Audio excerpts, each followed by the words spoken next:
Chapter 11. Political Betrayal. On my return to Basra, I was full of beans and was looking forward to meeting up with all of my pals. However, on arrival at the Cobb, it soon became apparent that there was a distinct lack of morale within the battalion, and I naively found this quite bewildering. I was optimistic about returning to 10 Platoon, and would be surprised to be informed by the adjunct that I would be commanding the reconnaissance and snipers as their new platoon sergeant. I wasn't qualified for this position, but was told that I was more than capable of doing a good job. But I had serious doubts, as they didn't even have a platoon commander. Thankfully, the interim platoon sergeant was an exceptional soldier called Johnny. He was also the lead sniper within the battalion, and was referred to as the master sniper. Johnny was all about soldiering, and I had the utmost respect for him, and would depend heavily on making the most of his knowledge and experience in the coming months when planning and conducting our missions. I would take over the role of platoon commander, and Johnny would continue as the platoon sergeant. We had a good understanding of each other's strengths and weaknesses and made a good team. Looking back, I was initially too harsh on the men of the Recce/snipers because I didn't show them any respect. I thought of them like junior soldiers that one would find in a rifle company, and these were far from that. The best out of the bunch was a chap named Sam, a solid all-rounder who was more competent than most of the junior non-commissioned officers at the time.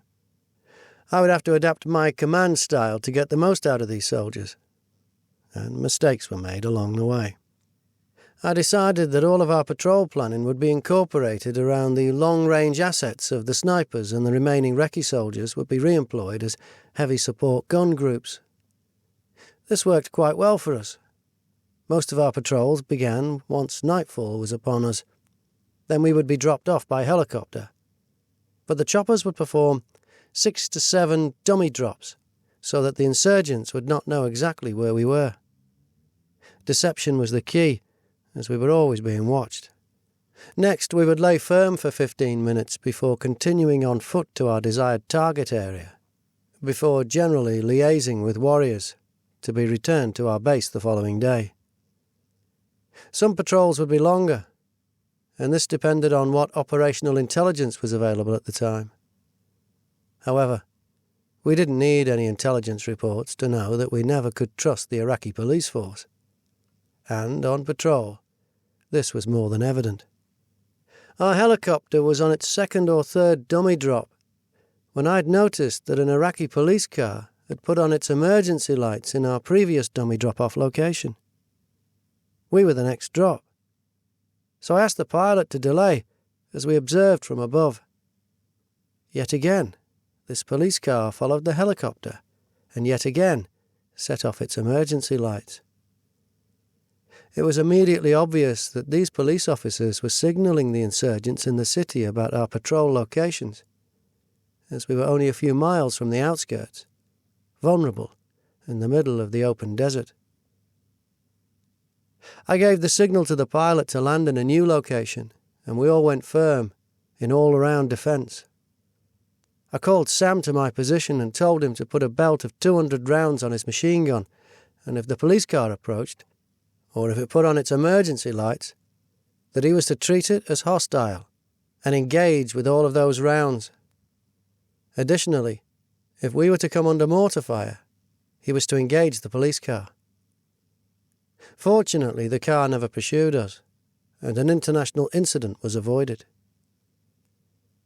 I was not the only commander in Basra that summer who had identified how critically important snipers were for success in urban operations.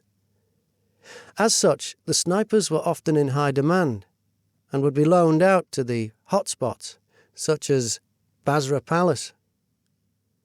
The palace had taken the brunt of the fighting that summer, and was home to the men of one company, amongst others, which was hit with a staggering 135 projectiles in just one nightmare 36-hour period. Basra Palace would significantly benefit from having these snipers assigned, especially as they were armed with a powerful new .338 rifle. However, due to the increase in lethality and damage by this new sniper rifle, new tactics evolved. One such practice was to fire through the structures of identified insurgent fire positions, such as the sides of windows or doors. The increase in bullet size allowed this new rifle to easily blast straight through walls and still continue to do lethal damage.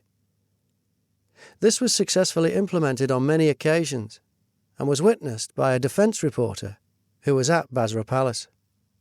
Irish Guard sniper Corporal X, 23, also covered himself in glory by defeating a 100-strong enemy attack with a single shot. He saw a gunman scurrying behind a breeze block wall as British forces defended Basra's police HQ from attack. Armed with a powerful new .338 rifle, Sniper X decided to try firing a shot through the wall. It worked. The gunman was killed, and all those around him were so terrified they took flight. This was just one such incident, and because of the high tempo and constant attacks, there was very little downtime. Whilst in the Cobb, I would spend my limited free evenings chatting with Niall in the welfare tent. The Recce/sniper platoon generally operated through the night, so this was a rarity. During the day, Niall would work as an equipment repair storeman, and during the evening he was in charge of the welfare tent and shop. The service that Niall provided was pivotal, as it provided the only available respite that some of the soldiers would receive throughout Optelic 10. I had observed that, as the tour progressed, the morale had decreased amongst the personnel who were somewhat logistical prisoners within the Cobb. This only further identified the importance of Niall's job in helping to maintain the morale of the troops. Looking back, this low mood was a combination of both the derivative attitude towards their unappreciated but vital infantry support roles from the soldiers who went out on patrols, accompanied by the constant bombardment of the indirect fire. In many ways, being under constant enemy fire for over 6 months would take its toll on the mental well-being of the best of us. In the years that followed, Niall would never refer to himself as a proper soldier, due to some of this belittling, and I've always found this to be very untrue. Niall had patrolled South Armagh in the late 1990s, and had been part of the liberation of Kosovo in 1999, as well as the ground war in Iraq in 2003. Maybe now he was taking a second-tier logistical role, but none of us can be combat soldiers 100% of the time. Besides, he had a vital role that was appreciated by so many. It may surprise people to know that even in war zones, soldiers are still required to participate in mandatory educational courses. This was an education centre located at the Cobb, housed in mortar-hardened accommodation, and I would have to complete a senior leadership and management course there. This was a 10-day course of group exercises, presentations and written essays. I was chosen to write an essay on the British Army's recruitment policy, which would result in a later posting to an Army Careers Office in Manchester. Even back then, I had identified that the British Army was failing to consider the soldiers' social and domestic needs, which was quite the paradox, as I was still unknowingly prioritising the Army's needs above my own. General Sir Richard Dannett had even commented that the Army was at breaking point, and that the tempo of life in the Field Army was intense and not sustainable. Whilst on my education course, I was temporarily assigned to Headquarters Company, which the Regimental Sergeant Major appeared to be quite disappointed with. I had a great relationship with Pierce, and we respected each other, and he was a good role model. He was fair, approachable, professional, but more importantly, he had a sense of humour. Whilst in Basra, he would terrorise the troops with his battery-operated hair clippers, and if he deemed that your sideburns were too long, he would take it upon himself to trim them for you. This would more often than not leave many a victim with a Robocop haircut. It's probably worth a Google. He'd always taken pride in his fitness and had organised a headquarter company fitness test for the following week, anticipating that he would easily finish first.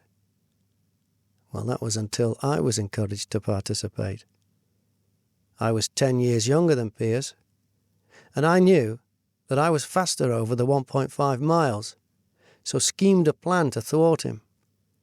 I always took pride in finishing ahead of physical training instructors, PTIs, but I was unaware of the current abilities of this new one, Paddy. He was attached to us and asked if I wanted to race him, so I naturally accepted, thinking that this would be another scalp for my collection. All physical exercise had to be conducted at first light due to the immense heat, and our race would commence on the airfield at dawn. As we warmed up, Pierce was sledging me and trying to get in my head. He was threatening me with endless duties if I beat him, and telling me how fit he'd become whilst in the cob. Then Paddy, without warning, set off like a sprinter, and initially I struggled to keep up. Every time I got close to him, he increased the pace. I'd represented the battalion in athletics, mainly middle-distance track events, and was quick. But this was a different level.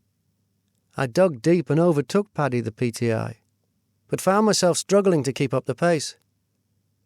We were only half a mile in, and my legs were feeling heavy, and I was exhausted. Paddy then began to speak to me, and what was disheartening was that he wasn't even out of breath. We approached the mile marker at just over 4 minutes, and I had nothing left. Then the penny finally dropped. This was Pierce's plan all along. Paddy then informed me that he was an elite runner, the Army Marathon champ, in fact. He went on to tell me that Pierce had asked him to run me into the ground, and I'd arrogantly taken the bait. Still, on the plus side, I only had half a mile left to stagger, and Pierce was nowhere in sight. I then heard the regimental sergeant major shout my name. He was catching me up, and fast. My stagger became a jog. Then my jog became a run. And to Pierce's disappointment, I somehow managed to cross the finish line barely before him. Pierce was disappointed that after all of his training, he would not hold the accolade of being the fastest man in his company. Well, technically, neither did I. That right went to Paddy. Pierce took his defeat well, and we laughed about how his plan had almost worked. Then his clippers came out, and this was my signal to leave. I did not want to be Robocopped. It was whilst on this educational course that I bumped into Tommy. Tommy was now working within the logistical department of the Irish Guards after suffering a nasty leg break in 2004. He'd struggled to return to full fitness and, unfortunately, never again regained the robust fitness that was required to lead men on the battlefield. He had been at the forefront of the Battle of Basra 4 years earlier, and had played a key role in Kosovo's liberation in 1999. Now, he was struggling to accept his new identity as a second-tier support soldier. I wasn't aware of this at the time, but after his leg break, Tommy had suffered with his own mental health, as he gradually lost his identity as a war-fighting infantry soldier. Tommy had achieved sergeant's mess status in under 5 years, and had gained a reputation as a competent fighting soldier, and, as a result of his early success, had struggled to accept the limitations of his injury, and now a lesser secondary status. This wasn't helped by the two-tier politics within the battalion, as those who had a more logistical role were belittled and referred to as in-camp commandos, or ICCs. This would later escalate in Afghanistan to the logistical support being referred to as leaf-eaters, and the soldiers on patrol being called meat-eaters. Maybe this was a throwback to the primitive hunters and gatherers, where the alphas went out hunting. This toxic alpha male atmosphere was unproductive. Yet I never prevented my platoon from using this derogatory term at the time, as it was classed as banter. When interviewed, Tommy informed me that after his leg break, all of the emphasis was focused on his physical recovery, and after 2 years of failing to return to full fitness, he would later become withdrawn. Tommy would miss meals and avoid all social interaction outside his work commitments, and at the weekends, he wouldn't even get out of his bed in the sergeant's mess. Maybe Tommy was depressed. When asked if he had sought any help for his low mood, he replied, "No," as it was frowned upon at that time. A doctor would later question whether or not he had even broken his leg to begin with, as it was not recorded in his medical notes. Years later, a military physiotherapist would inform the commanding officer that Tommy was faking a back injury, despite an MRI scan stating the contrary. It's no wonder that Tommy didn't reach out to his military doctor for help, as he had no trust or faith in them. When I asked him how he overcame his depression, he explained that once he had come to terms with the fact that nobody was going to help him, he had to be accountable and help himself. He accepted that he would never be that once proud combat soldier who welcomed a glorious death on the battlefield, and began to take personal responsibility for his new role. I also believe that the courtship of his now wife also helped him escape this low mood. Tommy despised his new role as a storeman, as he had joined the infantry to fight. He would reluctantly watch the other soldiers leave the cob on aggressive operational patrols, and felt inadequate, as he was no longer able to join them. I would also feel the same way in Afghanistan, when I also had a logistical support role. Personally, I felt like a coward, as I was on an operational tour, and I wasn't fighting. Then, when the casualties or fatalities would occur, I would be overwhelmed with guilt and self-loathing. This secondary trauma was never addressed, and I experienced many conversations between these two-tier logistical soldiers, as they were told to man up. On his discharge in 2020, Tommy would transition well into the civilian world, and would eventually find a decent job as a site manager through a military charity named Combat Recce. On his final medical before discharge, he had informed the doctor that he was always angry and asked for support for the future. The doctors, who had consistently failed Tommy, continued to do so, and responded by forwarding him a list of military charities. What is very saddening is that Tommy's 2 young boys now refer to him as Angry Dad. I don't know whether his anger is a direct consequence of how he was trained, or as a result of his operational experiences, but I'm discovering that he is not alone with his post-service anger issues. This highlights yet again the better need for government aftercare for our veterans, especially on discharge. Once I had successfully completed my educational course, I returned to my operational duties. I remember looking for the men of my platoon, only to find them all in the ablutions, naked and rubbing foam over each other, which was not something out of the ordinary for Recce soldiers to do. They'd somehow gotten their hands on some high-powered American body hair removal foam. However, this foam had a maximum application time of 2 minutes, and they were having a foam-off to see who could last the longest with this now burning and painful beauty product. I must point out that this foam was primarily applied to their genitals and bottoms, and resembled a man nappy. So I did what any respectable commander would do in this situation. I joined in and became hair-free, silky and smooth. During that evening's pre-patrol brief, I recall that many of the men were sat on ice-cold cans of pop, regretting their poor life choices and throbbing genitalia. I could have screamed and shouted at my men, but I knew the importance of maintaining their morale, and this was a little bit of necessary fun that was required, and that we all still laugh about to this day. In that September, I can remember returning from a patrol and being completely overcome with rage when informed about the death of two of our own, again from the Drums and Pipes platoon. Lance Sergeant Chris Casey and Lance Corporal Kirk Redpath were killed by a roadside bomb that had ripped through their armoured snatch Land Rover. In hindsight, when considering the increase in IEDs that year, these poorly armoured vehicles should not have been used, as they were not fit for purpose and offered limited protection to their occupants. In fact, they were relics from Op Banner and were designed for the streets of Northern Ireland, and not the explosive power of the shaped charge IEDs that were commonly used in Iraq. In 2005, there was just 82 recorded IEDs in the Basra area.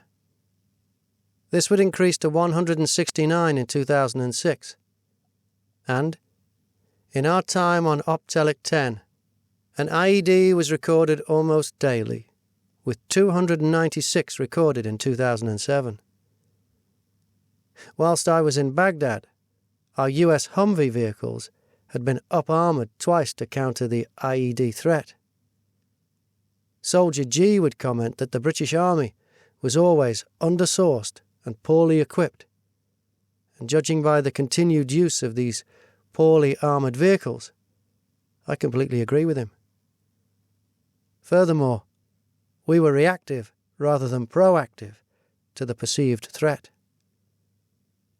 In the 2003 war, we didn't even have desert clothing, sufficient weapons, or enough body armour for that matter.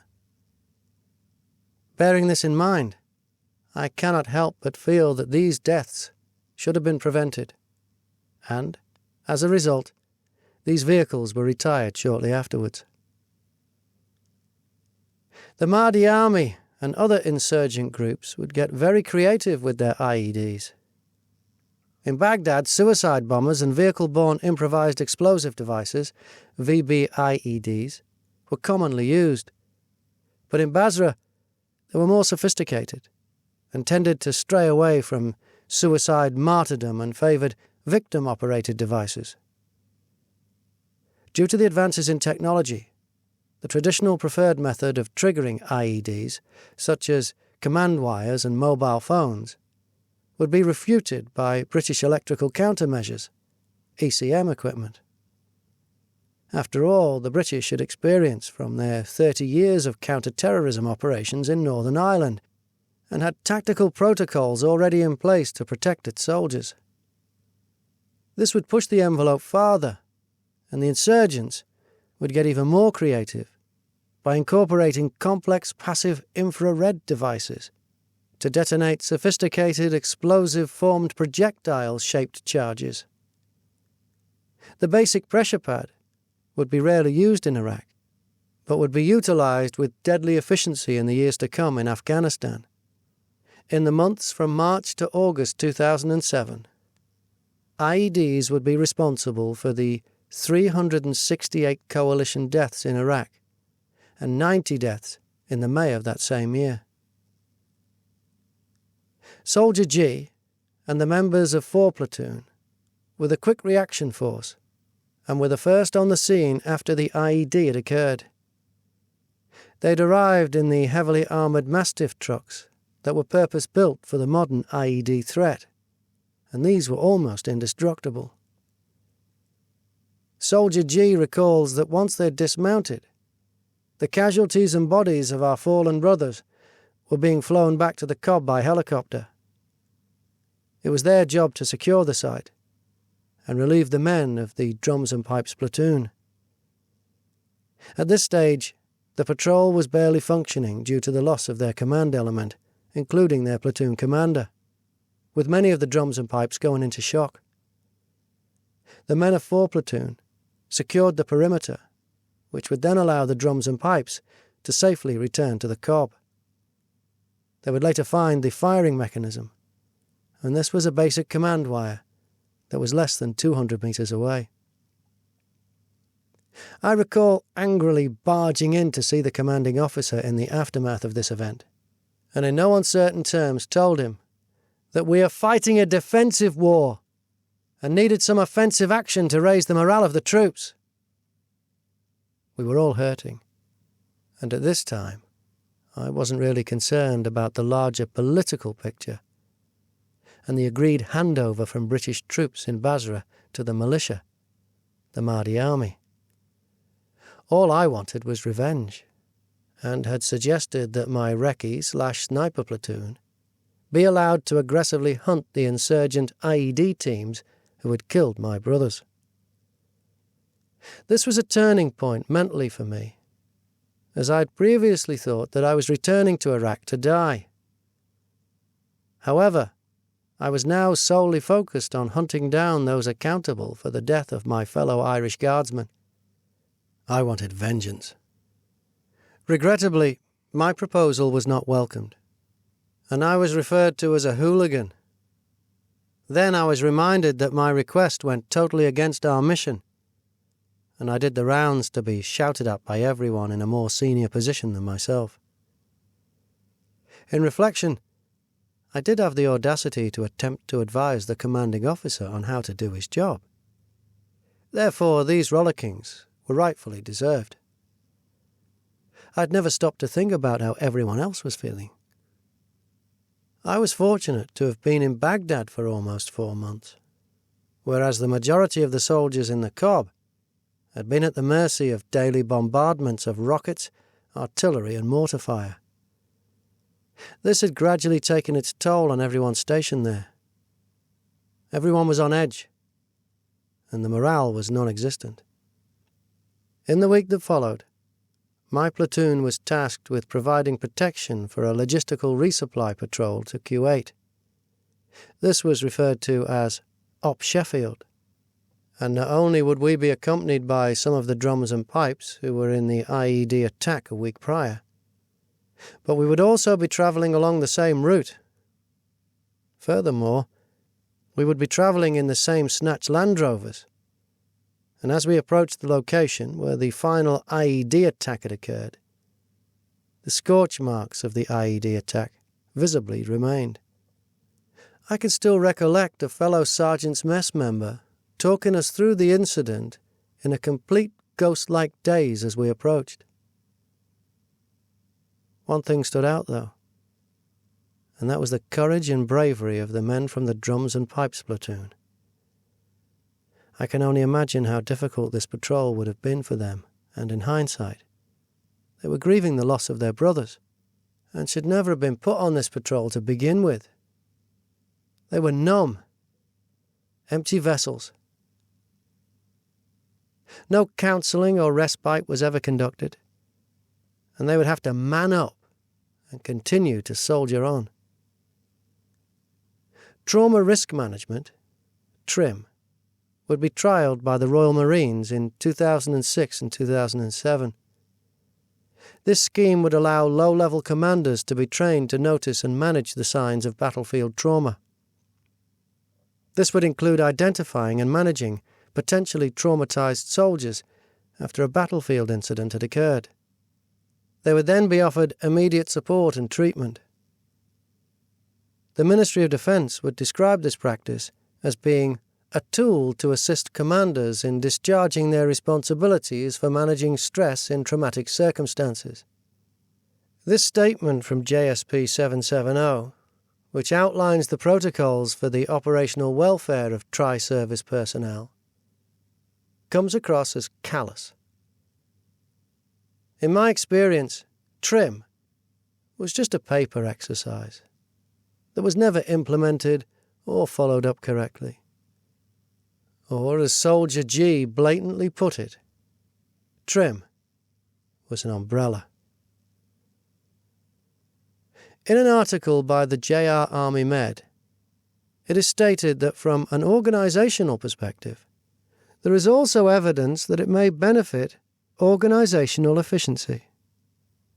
In the same article, it is also concluded that the main aim of the TRIM project is not to prevent PTSD, which is probably impossible given the role of the armed forces.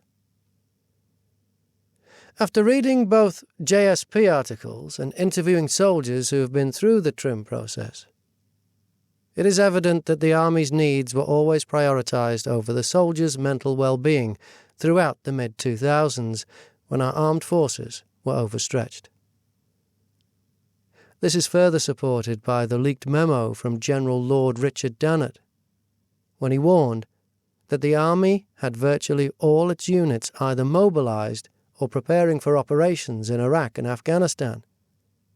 Thus, by papering over the cracks and managing the effects of short-term trauma to its soldiers, the Army could still fulfill its needs and be combat effective. Since I left the Armed Forces in 2015, I have been informed that the TRIM process and the management of these traumatised soldiers has drastically improved. I'm pleased to hear this, and this is no doubt a reflection of the low operational tempo that the British Army are currently committed to, as this allows for a thorough TRIM process to be implemented.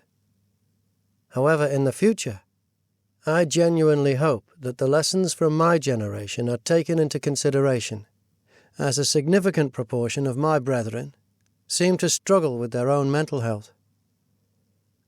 Some of the most intense ground fighting since the actual Iraq War would occur on the resupply runs to the British outposts in the city of Basra. These supply logistical runs to the Provincial Joint Operations of Command, PJOC, Old State Building, OSB, and Basra Palace were easy pickings for the Mahdi Army, according to Soldier G, as British troops found themselves under constant small arms and RPG fire. Then, if they were unfortunate to be held up and were static, the predictable IDF would commence, and this would inevitably occur at the Palace Vehicle Park, or in the tight confines of the PJOC. It was not uncommon for them to conduct a wagon train ring of steel for protection. This really was the Wild West. Soldier G recalled an intense firefight on the handover of the palace, where the men of 4 Platoon were engaging insurgents at close quarters for 16 hours as British forces withdrew from the city. The fighting was so intense and ammunition exhaustive that the platoon sergeant would go on to lose the hearing in one of his ears as a result of continuously firing mortar bombs throughout this particular engagement. Soldier G would be decorated for his actions, and despite his section being resupplied 3 times with ammunition whilst in contact, his men were never relieved, despite platoons like my own being in reserve. He modestly believes that more decorations should have been awarded, but reluctantly stated that the top brass had concluded that they were just doing their jobs. On return to the Cobb, he wouldn't be praised for his courageous actions, but inexplicably scrutinised for his ammunition expenditure. Soldier G had one priority, and that was ensuring the survival of the men under his command. Now, on returning to the safety of the Cobb, he found himself under scrutiny because his men required a full ammunition resupply, and this meant additional paperwork for the senior logistical managers. Soldier G had to restrain himself.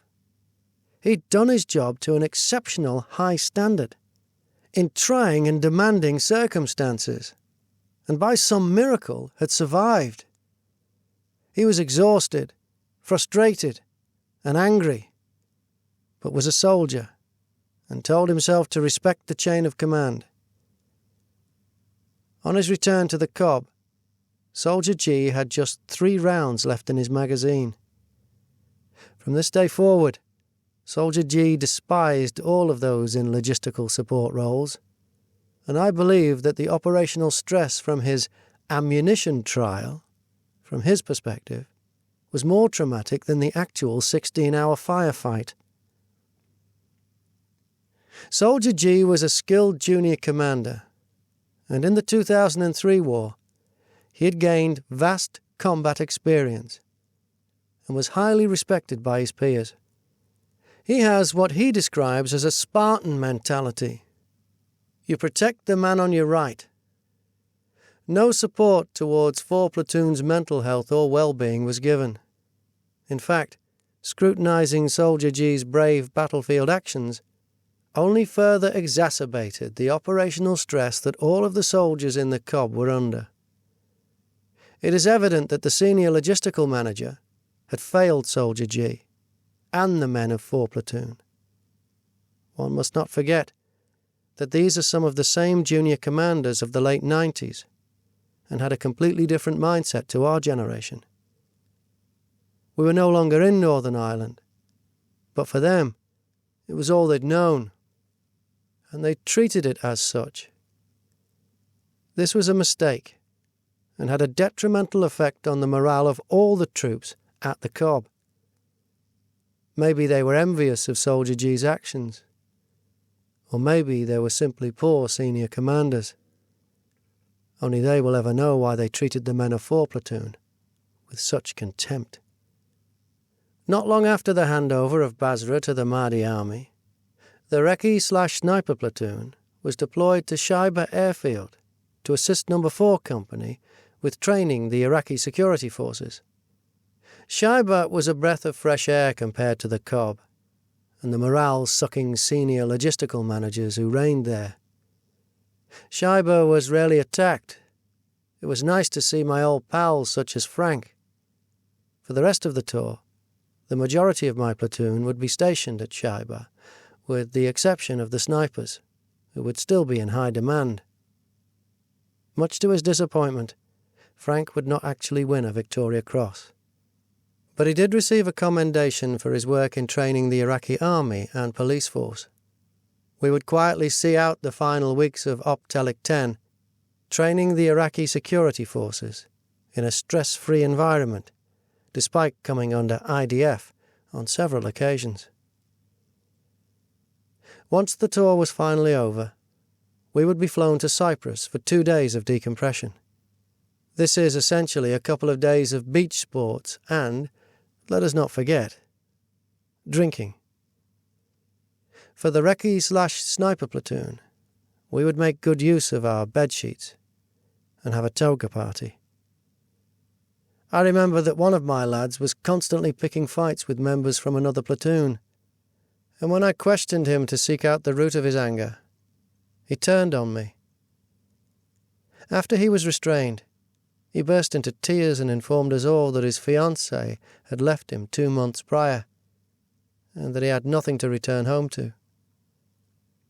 Yet again, no counselling or psychological assessment were ever offered to us, and we were left alone to simply get drunk and resolve our issues amongst ourselves. This policy was implemented to allow us to vent our frustrations on each other, rather than on our wives, girlfriends, children, and society in general when we returned home. Did this work? I don't know. But it was a vast improvement from our previous tour in Iraq.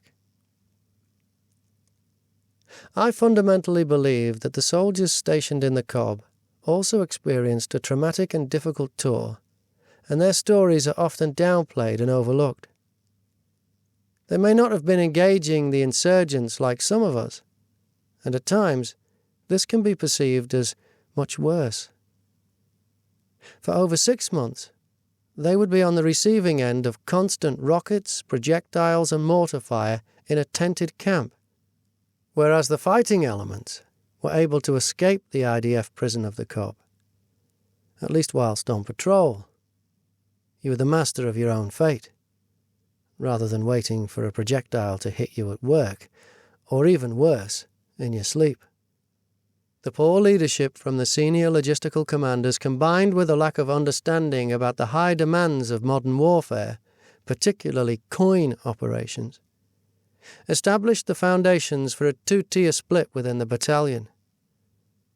This destroyed the morale of the men and would be harmful to the combat efficiency of the regiment. It would plant the seeds for a distasteful relationship and lack of trust between the logistical and fighting units of the Irish Guards in the years to come. In the 2003 war, the British Army had deployed 45,000 of its service personnel to Iraq, and now 4 years later, only 5,000 remained, the majority being in combat support roles. No foresight was given towards the British providing a long-term stabilisation force, and it was a huge mistake by coalition forces to disband the Iraqi army after the 2003 war. As a result of this very significant oversight, British and American forces would be bound to stay on as a stabilisation force, and this was something that the British Parliament had not foreseen. The insurgent groups were well aware of the dwindling support for the prolonged occupation of British troops in Iraq, and capitalised on the lack of WMDs for their own propaganda.